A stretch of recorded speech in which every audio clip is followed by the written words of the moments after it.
Dice así la palabra del Señor. Y cuando llegó el mes séptimo, y estando los hijos de Israel ya establecidos en las ciudades, se juntó al pueblo como un solo hombre en Jerusalén. Entonces se levantaron Jesúa, hijo de Josadac, y los hermanos, y sus hermanos los sacerdotes, y Zorobabel, hijo de Salatiel, y sus hermanos, y edificaron el altar del Dios de Israel para ofrecer sobre él holocaustos, como está escrito en la ley de Moisés, varón de Dios. Y colocaron el altar sobre su base porque tenían miedo los pueblos de las tierras, y ofrecieron sobre él holocaustos a Jehová, holocaustos por la mañana y por la tarde. Celebraron asimismo la fiesta solemne de los tabernáculos, como está escrito, y holocaustos cada día por orden conforme al rito, cada cosa en su día. Además de esto, el holocausto continuo, las lunas nuevas y todas las fiestas solemnes de Jehová, y todo sacrificio espontáneo, toda ofrenda voluntaria a Jehová. Desde el primer día del mes séptimo comenzaron a ofrecer holocaustos a Jehová, pero los cimientos del templo de Jehová no se habían echado todavía. Y dieron dinero a los albañiles y carpinteros, asimismo comida, bebida y aceite a los sidonios y tirios, para que trajesen madera de cedro desde el Líbano por mar a Jope, conforme a la voluntad de Ciro, rey de Persia, acerca de esto. En el año segundo de su venida a la casa de Dios en Jerusalén, en el mes segundo, comenzaron Zorobabel, hijo de Salatiel, Jesúa, hijo de Josadac, y los otros, sus hermanos, los sacerdotes y los levitas, y todos los que habían venido de la cautividad a Jerusalén, y pusieron a los levitas de 20 años arriba para que activasen la obra de la casa de Jehová. Jesúa también, sus hijos y sus hermanos, Cadmiel y sus hijos, hijos de Judá, como un solo hombre, asistían para activar a los que hacían la obra de la casa de Dios, junto con los hijos de Enadab, sus hijos y sus hermanos levitas. Y cuando los albañiles del templo de Jehová echaban los cimientos, pusieron a los sacerdotes vestidos de ropa y con trompetas, y a los levitas, hijos de Asaf, con címbalos, para que alabasen a Jehová, según la ordenanza de David, rey de Israel. Y cantaban, alabando y dando gracias a Jehová y diciendo, porque Él es bueno, porque para siempre es su misericordia sobre Israel. Y todo el pueblo aclamaba con gran júbilo, alabando a Jehová porque se echaban los cimientos de la casa de Jehová. Y muchos de los sacerdotes, de los levitas y de los jefes de las casas paternas, ancianos que habían visto la casa primera, viendo echar los cimientos de esta casa, lloraban en alta voz, mientras muchos otros daban grandes gritos de alegría. Y no podía distinguir el pueblo el clamor de los gritos de alegría de la voz del lloro, porque clamaba el pueblo con gran júbilo y se oía el ruido hasta lejos. Oramos. Dios bueno, gracias por tu palabra, Señor. Ella nos recuerda que tú eres grande en misericordia para con nosotros. Y conforme a esa misericordia, te rogamos tú nos hables también en esta mañana, perdonando nuestros pecados, Señor, inclinando nuestros corazones a escuchar tu voz y a obedecerla. En Jesús. Amén. Quiero empezar esta mañana con una pregunta. Y la pregunta es la siguiente. ¿A dónde acudes cuando temes? ¿A dónde acudes cuando temes? Me parece una pregunta retórica para un creyente. ¿A dónde acudes? La pregunta no es qué haces o cómo evitas el temor en tu vida. Hay cosas en la vida que no se pueden evitar.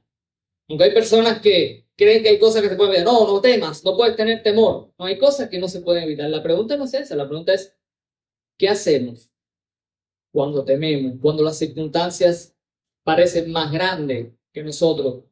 Cuando el pensar en el día de mañana nos aterroriza porque no sabemos qué va a ocurrir.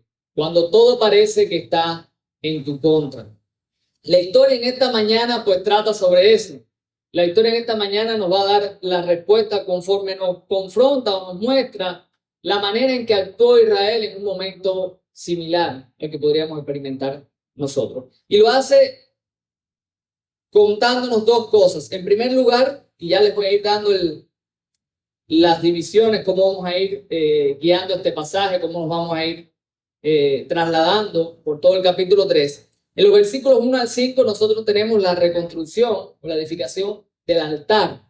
Y en los versículos 6 en adelante pues tenemos el inicio de la obra del templo. Y a la luz de estos dos grandes momentos en este capítulo 3 nosotros vamos a estar pues dando respuesta a esa pregunta. ¿Cómo o de qué manera o cómo nosotros o a dónde acudimos cuando tememos. Y antes de eso quiero darte entonces la respuesta para que puedas acompañarme y verla a la luz del texto. Y la respuesta es simple y a la vez profunda. Simple porque lo voy a decir en poquitas palabras y profunda porque la tenemos que ver a la luz de todo el texto. La respuesta es esta: el Señor es nuestro único y suficiente refugio. El Señor es nuestro único y suficiente refugio. Noten que quiero resaltar dos cosas. Es el único refugio y es nuestro suficiente refugio. No hay otro refugio, pero su refugio es suficiente. No hay necesidad de ningún otro. Entonces vamos a ver en primer lugar la edificación del altar. El capítulo 3, a partir del versículo 1, comienza narrándonos cómo el pueblo, en el mes séptimo, todos juntos, junto con los líderes, se disponen a edificar el altar de los sacrificios. Ya había pasado probablemente alrededor de un año desde que ellos habían llegado, ya se habían establecido. Pero hay algo interesante en este capítulo 3 y que yo creo que da forma a todo este movimiento, a toda esta unión de todo el pueblo para comenzar a construir, a edificar. Y eso está en el versículo 3, que dice: y colocaron el altar sobre su base porque tenían miedo de los pueblos de la tierra. De alguna manera, el temor que ellos sentían hacia sus vecinos fue como una chispa o un motor impulsor que Dios usó para que ellos comenzaran a hacer lo que ya tenían que hacer, para que comenzaran a reedificar el altar, para que comenzaran a poner los cimientos del templo. Y la pregunta es, ¿por qué temían ellos a los pueblos vecinos? Y es lógico, si nosotros solamente miramos un poquito atrás al primer capítulo de Esdras, nos damos cuenta que ellos están recién regresando de 70 años de exilio. Ellos fueron expulsados, ellos fueron llevados, arrastrados al exilio por su pecado. Ellos habían entendido más que suficiente porque la historia les ha dado testimonio de que Dios los había puesto como un pueblo especial para todas las naciones, para ser luz. Israel debía ser luz para todas las naciones. Debía alumbrar, debía ser un pueblo santo que todas las naciones tenían que tener. Pero ahora ellos están temiendo. Y con toda la razón, porque cuando ellos no eran obedientes a Dios, y cuando ellos no honraban a Dios, y cuando ellos incumplían el pacto, todas esas naciones que deberían ser las que tuvieran temor del pueblo, del gran Dios de Israel, esas naciones se convertían en su lazo. Esas naciones eran los que los conquistaban, las que los castigaban, las que mataban a sus mujeres, a sus hijos. Entonces ellos llegan a la tierra y están rodeados de enemigos, y con toda la razón del mundo, ellos tienen temor. Porque acaban de venir del exilio, porque la historia puede repetirse.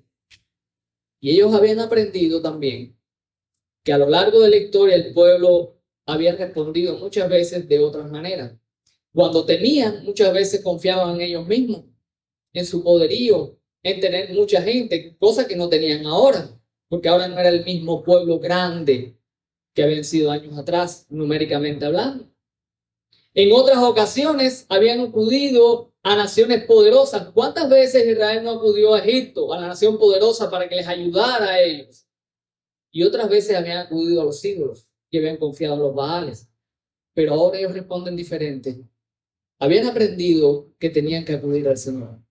Habían aprendido que el Señor los había rescatado y que ante el temor que estaban experimentando, ellos tenían que acudir a su Dios. Por eso, cuando ellos son conscientes de la realidad que están viviendo, son conscientes de que están rodeados de enemigos, que no son sus amigos, que van a hacer todo lo posible, como vamos a ver en el libro de Esdras, para entorpecerlos, para frenarlos, para que ellos no cumplan el propósito por el cual Dios los sacó. Ante ese temor, ellos corren, y dice aquí, colocan el altar sobre su base. Y eso, una manera mejor de traducirlo es en su lugar, en el lugar establecido por Dios.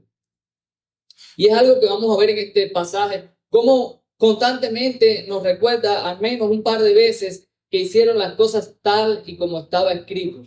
Lo dice en el versículo 2, dice que edificaron el altar para ofrecer holocausto como está escrito en la ley de Moisés. Lo dice en el versículo 4, que celebraron la fiesta solemne en los tabernáculos como está escrito. Hay una repetición constante de esta idea de que están haciendo las cosas como han sido escritas, como Dios ha determinado. La respuesta entonces al temor es edificar el altar, el lugar de los sacrificios, y comienzan a ofrecer todos los sacrificios en este altar. El mes séptimo era un mes importante. Era el mes que daba inicio al año judío. Era el mes de la festividad. Ahí se celebraba el gran día de la expiación, que no lo celebran aquí, lógicamente, por una razón. No tienen templo todavía. Por eso no hay gran día de la expiación aquí. Era el mes que se celebraba la fiesta de las enramadas, las cabañas. Era un mes lleno de celebraciones para el pueblo de Dios. Ellos escogen este mes para iniciar. Y dice el pasaje que trataron de ofrecer los sacrificios que estaban escritos, pero no solamente lo que estaban escritos, nos habla también de que incluso aquellos que eran voluntarios y espontáneos. ¿Y qué se esconde detrás de todo esto? ¿Cuál es el sentido espiritual más profundo detrás de esto? Estar a cuentas con Dios. Estar a cuentas con Dios. Ellos necesitaban ponerse a cuentas con su Dios. Y para ponerse a cuenta con su Dios, eran necesarios los holocaustos, eran necesarios los sacrificios, porque Dios había estipulado que esa es la manera en que el pueblo lidiaba con su pecado, lidiaba con su rebelión contra Dios. Ellos necesitaban ir al lugar establecido por Dios. Ellos necesitaban hacer lo que Dios había establecido para ellos, estar a cuentas con Dios. Hicieron lo que hace un niño pequeño cuando siente temor. Cuando un niño pequeño siente temor, normalmente ellos se sienten muy valientes y corren y quieren valerse por sí mismos hasta que se topan con el primer problema. Cuando se topan el primer insecto que hacen, salen corriendo. ¡Pa, pa, pa, pa, pa, pa, pa, pa! ¿Por qué? Porque ellos saben que hay un lugar donde ellos pueden estar seguros. Porque ellos saben que en los brazos de papá hay seguridad. Yo te pregunto, ¿sabes tú a dónde tienes que correr cuando temes? ¿Sabes tú a dónde tienes que guarecerte? ¿Sabes tú cuál es tu refugio? ¿Sabes? Si estás aquí en esta mañana y tú no conoces a Cristo, tú no tienes refugio. Quizás digas, sí, pastor, yo lo sé, todos los domingos voy a la iglesia. No, la iglesia no es un refugio. Para lo único que te puede refugiar la iglesia es del sol y del agua. Y específicamente ahora en este momento, si te sientas ahí, ni del agua. No es un refugio. No es un refugio. No es un refugio contra el peor de las males o el peor de las realidades a las cuales te tienes que enfrentar, que es el juicio eterno. No es un refugio. La iglesia no te va a proteger del juicio que viene a este mundo por causa del pecado. Pastor, yo oro cantidad. Cuando tengo un problema le pido a Dios. Me encanta orar. Siempre le pido a Dios por todo. Y leo la Biblia. La leo incluso todos los días. Leo la Biblia. No, la Biblia no te va a proteger del juicio. La Biblia no te va a poner a cuentas con Dios. Jesús dijo, personas que estudiaban más la Biblia que nosotros, les dijo, ustedes escudriñan las escrituras porque piensan que en ellas está la vida eterna, pero ellas son las que dan testimonio de mí y ustedes no quieren venir a mí para que tengan vida. Entonces la Biblia en sí misma no es un refugio. Te puede hacer sentir que estás refugiado y seguro, pero no es un refugio. Te puede hacer sentir lo que siente cualquier religioso. Se puede convertir en lo mismo que es una Santa Bárbara o un San Lázaro para un idólatra, un objeto que ellos creen que les está dando seguridad y protección. Hay mucha gente que creen que porque lean la Biblia y la tengan en su casa están seguros y protegidos, pero ella no te puede ofrecer protección. Cuando el pueblo de Israel acude al altar, acude a ofrecer un sacrificio porque entienden que su pecado necesita ser limpiado y es limpiado con sangre. Para nosotros esa realidad ya ha sido cumplida en Cristo. Cristo es el sacrificio perfecto a través del cual todo hombre puede acercarse a Jesús.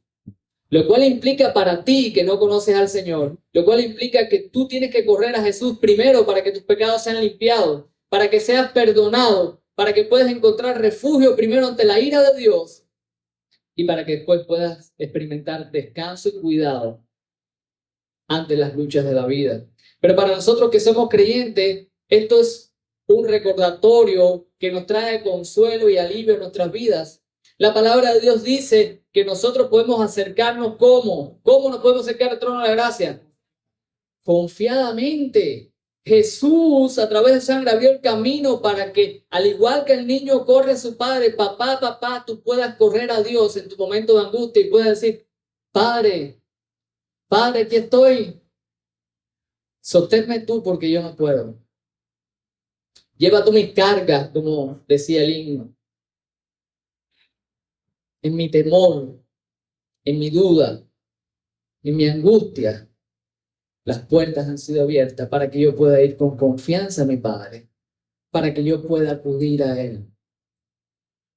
Israel acudió, corrió, edificó el altar, porque sabían que necesitaban estar a cuentas con Dios. Y eso es lo primero que nosotros vemos en nuestra narración, versículos 1 al 5, la edificación del altar. Pero el pasaje nos sigue contando, no nos deja ahí, y a partir del versículo 6 se centra entonces en la edificación del templo. Y algo interesante que nos podría llamar la atención es por qué el templo queda relegado a un segundo plano. Cuando nosotros vemos Esdras, si algo nos queda claro es que Dios los estaba sacando con el objetivo preciso de que ellos iban a edificarle una casa. Cuando Ciro habla y hace su comunicado, él dice que Dios lo llamó a él para que le edificara una casa en Jerusalén. Lo dice en el capítulo 1, versículo 2. Me ha mandado que le edifique casa en Jerusalén. ¿Por qué entonces cuando llegamos nosotros al capítulo 3, antes de correr a edificar el templo, ellos corren a edificar el altar? Porque no puede haber casa sin altar. Porque la casa, porque el templo era el lugar donde se manifestaba la presencia de Dios. Era el punto de encuentro entre Dios y su pueblo. La casa estaba en el medio del pueblo donde el pueblo podía disfrutar de la comunión con su Dios. Pero ¿cómo iba a disfrutar un pueblo pecador de la presencia de un Dios manchados de pecado sin arreglar sus cuentas con Dios? Así que es lógico que primero corran y resuelvan su mayor problema, que es estar a cuenta con Dios, para que después piensen cómo van a edificar o van a reedificar el templo donde estaría después, se manifestaría la presencia de Dios. Hay cosas interesantes en la reedificación de este templo. La primera de ellas es la fecha. Dice el versículo 6 que desde el primer día del mes séptimo comenzaron a ofrecer holocaustos a Jehová, pero los cimientos, ¿qué cosa? No se habían echado todavía, por un pero. Ya comenzaron los sacrificios, pero no hay templo todavía. ¿Y qué hicieron ellos? Comenzaron a dar dinero a los albañiles. Y note dos cosas. En el versículo 7, la fecha, primer día del mes séptimo. Ese fue el día en que comenzó Salomón a edificar, según nos cuenta Primera de Reyes 5, del 6 al 9. Ese fue el día, perdón, lo tenemos, versículo 8, eso está en el versículo 8, perdón. En el año segundo de su venida a la casa de Dios, año segundo. Si nosotros vamos a Reyes 6, del 1 al 2, nosotros vamos a ver que fue el año en que Salomón comenzó a reedificar el templo. Pero si vemos lo que está pasando también en los versículos 7, donde ellos le dan dinero a los albañiles y carpinteros, comida y bebida y aceite a los sidonios y tiros para que traigan madera, nosotros vamos a ver que en Primera de Reyes 5, del 6 al 9, eso es lo mismo que hizo Salomón. Dio dinero, entró en acuerdo para que trajeran madera preciosa de un lugar. Entonces, cuando ves, es como si ellos estuviesen tratando de recrear o retomar algo que ya había ocurrido en la historia. ¿Por qué? No lo sabemos. Pero lo más probable es que ellos están viendo esto como un nuevo comienzo. Están tratando de replicar, están tratando de repetir una vez más la historia. Lo vemos también en la manera en que ellos ponen cantores para que alaben y canten al Señor. El versículo 10. Y cuando los albañiles del templo de Jehová echaban los cimientos, pusieron a los sacerdotes vestidos de sus ropas y con trompetas, y a los levitas, hijos de Asaf, con címbalos, para que alabasen a Jehová según la ordenanza de David, rey de Israel. Cuando nosotros vamos a Primera de Crónicas 16, versículos 4 al 6, miren lo que dice allí. Y puso delante del arca, este es el momento cuando David trae el arca, y puso delante del arca de Jehová ministros de los levitas para que recordasen y confesasen y lo hacen a Jehová, Dios de Israel. Asaf el primero, el segundo después de él, Zacarías, Jehiel, Semiramot, Jehiel, Matatías, Eliab, Benaías, Obed-edom y Jehiel con sus instrumentos de salterio y arpa. Pero Asaf sonaba los símbolos. Y también los sacerdotes Benaías y Jaasiel sonaban continuamente las trompetas delante del arca del pacto de Dios. Ahí David comienza a clamar y a alabar al Señor, y al final de su alabanza, noten lo que dice David: aclamad a Jehová porque Él es bueno, porque para siempre es su misericordia. Porque su misericordia es eterna. Y decid: sálvanos, oh Dios, salvación nuestra, y recógenos y líbranos de las naciones, para que confesemos tu santo nombre y nos gloriemos en tu alabanza. Dos cosas yo noto ahí. Primero, que ellos están reconociendo que el rescate y la liberación debe resultar en una alabanza y una adoración a Dios.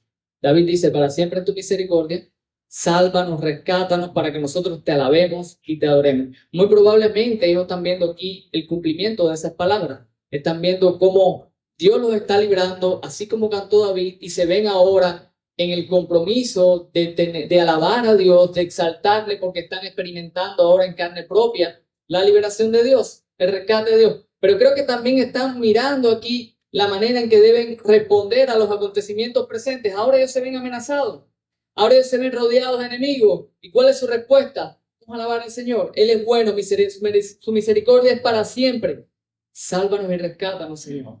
Conforme a esa misericordia, nosotros te alabaremos, nosotros te exaltaremos. De alguna manera están mirando atrás la misericordia y bondad de Dios, pero también están mirando al presente y al futuro, a los problemas que les están rodeando, y están depositando toda su confianza en el Señor. Cuando lo juntamos todo, vemos un intento de ser bíblicos, de ser bien escriturales en todo lo que ellos están haciendo. Ellos están retomando esos sacrificios, ellos están retomando la construcción del templo, y en todo tú ves un sabor de queremos hacerlo todo bien. Queremos hacerlo todo como está escrito. Queremos hacer las cosas como han sido o como fueron reveladas anteriormente.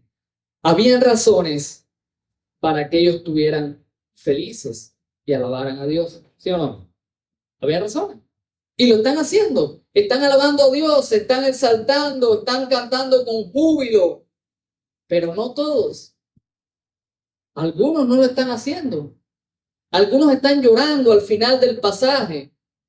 A partir del versículo 12, muchos de los sacerdotes, de los levitas, de los jefes, ancianos que habían visto la casa primera, viendo echar los cimientos de esta casa, lloraban en alta voz. Algunos alegres y otros llorando. ¿Por qué? Hay muchas posibles respuestas, como tantos intérpretes haya. Algunos dicen que la gloria de este templo no era como la anterior. No podemos estar suficientemente seguros de eso porque el templo apenas se están echando los cimientos. Pero algunos dicen, no importa, aunque se estén echando los cimientos, ya se está viendo de un inicio que no va a ser igual. Ya los materiales no son los mismos. Ya no existen las riquezas que habían en tiempo de Salomón, cuando Salomón buscó madera, piedras preciosas, todo tipo de material hermoso para edificar aquel templo. Ya eso no lo hay hoy. Y desde un inicio lo están viendo, no va a ser igual. Otros dicen que no hay mención del arca y que probablemente eso es lo que está trayendo el dolor en el corazón de ellos. No hay arca. El arca no está presente, no se menciona. Y otros, y esto es lo que yo creo, y usted puede pensar diferente, fíjense que no estoy diciendo es lo que es, sino lo que yo creo, es que de alguna manera, y aunque lo que voy a decir puede englobar un poco todo lo demás, así que no va a ser muy alejado de todo lo que he estado diciendo hasta el momento, este inicio o este reinicio de la obra les deja como un sinsabor. Como que esto no está completo, como que esto no, a esto le falta más. Como que esto no va a ser lo que va a cumplir todas las promesas que hay. Se había prometido el reinado de un Mesías. Esto no va pintando realmente a lo que tiene que ser. Está incompleto, falta más. Y yo creo que de alguna manera pues eso es lo que ellos están experimentando. No lo experimentan los jóvenes porque no pudieron ver no pudieron ver el primer templo, pero los ancianos que han recorrido muchos años, que han visto, que han sido testigos de estas grandes historias, ellos dicen, aquí nos falta algo. Esto está incompleto. Y saben, creo que es una realidad, aunque esa hubiese sido la razón o no, estaba incompleto. Estaba incompleto porque necesitábamos un cumplimiento mejor que nosotros hoy podemos mirar atrás y lo podemos ver. Ya vimos que Jesús es el mejor sacrificio, pero Él también es el mejor templo. El lugar o la persona a la cual apuntaba ese templo era la persona y obra de Jesús. Fue Él quien dijo, destruyan este templo y en 3 días será levantado. En Juan 1:14 dice que Él vino y hizo su morada entre nosotros y vimos su gloria. Es en Jesús donde Dios manifiesta su gloria de una manera completa y perfecta. Es en Jesús donde nosotros podemos tener ese encuentro completo, personal con nuestro Dios, porque en Él habita toda la plenitud de Dios. Así que nosotros podemos mirar atrás y decir, sí, claro que estaba incompleto. Hay algo mejor y ese algo mejor se llama Cristo. Se llama Cristo. Nosotros podemos cantar con más gozo que ellos. Nosotros podemos alabar a Dios y de hecho, si eres un hijo de Dios, esa debe ser tu actitud. Cuando tú piensas y meditas en estas cosas, cuando tú piensas que en Jesús ya nosotros tenemos un lugar de encuentro, que en Jesús habita la plenitud de Dios, que en Él tú puedes encontrarte con tu Señor, eso debe despertar tu alabanza. Y a veces nosotros somos más quejumbrones que alabadores. Estamos siempre pensando tanto en lo que no tenemos, en lo que no entendemos, en lo que no comprendemos, que no valoramos y no entendemos todo lo rico y bendecido que nosotros somos. Yo no me imagino vivir en este tiempo. Hermanos, en Jesús nosotros lo tenemos todo. En Él estamos completos. Nuestro sacrificio, nuestro templo, Él es todo para nosotros. ¿Por qué tú no le alabas? ¿Por qué dejas que la amargura, por qué dejas que las dudas llenen tu corazón y no dejas brotar la alabanza que debería ser tan común, tan constante en la vida de un hijo de Dios? Hermanos, quiero terminar el sermón esta mañana y yo quiero dejar algunas cosas puntuales y después compartir al menos 2 implicaciones generales que quiero dejar a la luz de este pasaje. Lo primero, yo creo que para nosotros hoy queda claro que todo el relato de Esdras 3 se cumple, o todo lo que se ve ahí, se cumple de una manera perfecta y completa en Jesús. Eso para nosotros queda claro. De manera que cuando decimos que el Señor es nuestro único y suficiente refugio, cuando decimos eso, para nosotros eso implica que nosotros debemos acudir a Jesús. Él es nuestro refugio. Él es nuestro refugio ante la ira de Dios, pero es nuestro refugio para los que somos hijos de Dios en todo momento de nuestra vida. Nosotros necesitamos acudir constantemente a Él. Él es nuestro refugio. En Él estamos seguros. En Él experimentamos el descanso. En Él experimentamos el cuidado de Dios. Eso implica para nosotros decir que el Señor es nuestro refugio. Pero quiero dejarte 2 cosas para que las pienses, las medites a la luz de este texto. Primero, valora lo que tienes. Valora lo que tienes. Yo quiero que tú te metas en la historia. Las historias son para introducirse en ellas. Cuando leas una historia de la Biblia, ponte en la historia. Imagínate que estás ahí. Imagínate que eres uno de esos israelitas que está corriendo a edificar un altar. Siente el olor de la sangre de los animales. El corre por los sacrificios de los animales, la angustia de cada día tener que ofrecer de manera continua estos sacrificios por tu pecado. Experimenta el sol, el sudor y el calor abrasador mientras pones piedras para reconstruir un templo, para experimentar la presencia de Dios. Piensa en todo eso. Y todo eso para ti hoy es una realidad estando bajo este techo con esos ventiladorcitos. Valora lo que tienes. Qué desagradecidos somos. Muchas veces no te imaginas lo que era eso. Era angustiante. Pero tú no necesitas hacer eso. Por pura gracia Dios te otorgó todas esas cosas. Por pura gracia lo tienes. Puedes levantarte cada mañana y decir como David, para siempre es tu misericordia, Señor. Porque no hay un día en esta vida donde tú no experimentes la misericordia de Dios. ¿Sabes por qué yo sé que no hay un día que no lo experimente? Porque ese día no estarías aquí, estaríamos consumidos. Por eso puedo decir que cada día experimentamos esa misericordia, porque si no, hubiésemos sido consumidos. La segunda implicación que quiero dejarte, permite que el temor, cuando digo temor, digo cualquier circunstancia en tu vida, te acerque más a Dios. Tú no vas a evitar esas cosas, pero en tus manos está cómo vas a responder al temor y a las circunstancias de tu vida. Puede ser que el temor te lleve a alejarte más de Dios. Israel muchas veces lo hizo. El temor, las circunstancias le llevaron a refugiarse donde no tenían que refugiarse. No permitas, o ve cada oportunidad, o ve cada conflicto en tu vida, o ve todas esas cosas que te angustian como una oportunidad para tú acercarte más a Dios, para tú tener más comunión con Dios, para tú correr a tu Señor. Vamos a orar. Dios, gracias por tu palabra, Señor, y gracias porque nos has rescatado para que seamos tu pueblo santo, para que te adoremos, para que te alabemos, porque en Jesús, Señor, tenemos un refugio eterno, en el cual podemos experimentar tu gracia, tu misericordia, de una manera completa, Señor. En esta mañana queremos alabarte, Padre, porque eres nuestro suficiente y nuestro único reposo, nuestro único refugio, único y suficiente refugio. Ayúdanos, Señor. Aliéntanos con estas palabras. Trae consuelo a nuestros corazones y mueve nuestra obediencia. En Jesús.